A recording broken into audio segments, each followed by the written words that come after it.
asked me, Daddy, why don't I look like you? I said, you look more like your mom, that's fine. She goes, yeah, but you and I don't look alike. And that made me curious, I ain't gonna lie. So later down the line, I took the test to find she wasn't mine.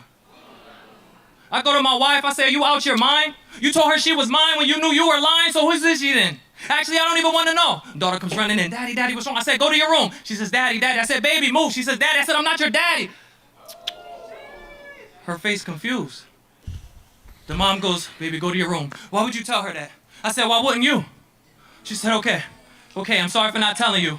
When we met, I was about a month pregnant. I made a mistake, it's true, but it turned out you were an amazing dude. So no, you're not her daddy because you helped create her bloom, but you are her daddy because you raised her too. Imagine, like, this is what zina creates.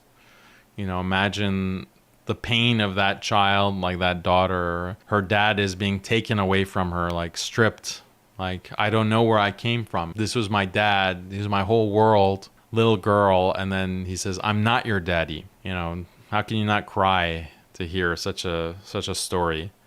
And then how he must feel. So this is so common.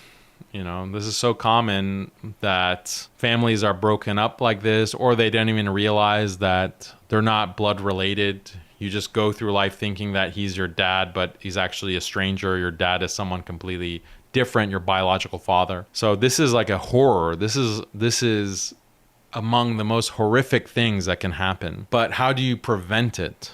How do you stop it from happening? And this is the wisdom of Islam. Like, it's not enough to just tell people, yeah, don't cheat on your spouse, don't commit fornication. Like, you can say that as a theoretical matter. And this is what a lot of Christians, modern Christians, do. Like, I had that debate with Inspiring Philosophy. He's a Christian apologist. He's more like Googling philosophy.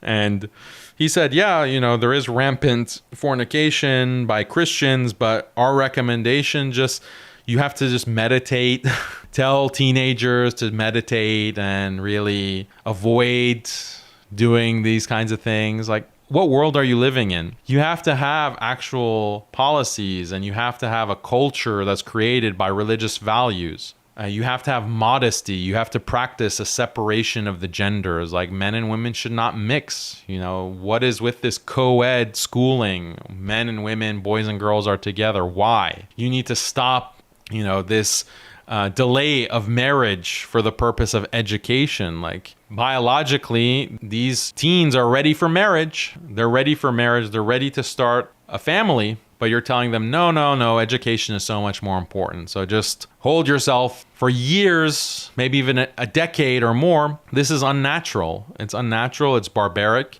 and it eventually leads to all kinds of zina happening. And then these horror stories, like this poor guy losing his daughter, wasn't even his daughter the whole time. I stepped back. She stepped forward. I said, step back. You mean to tell me this whole time I was a stepdad? Not that anything's wrong with being a stepdad, but I'm sure you would get mad if you didn't expect that.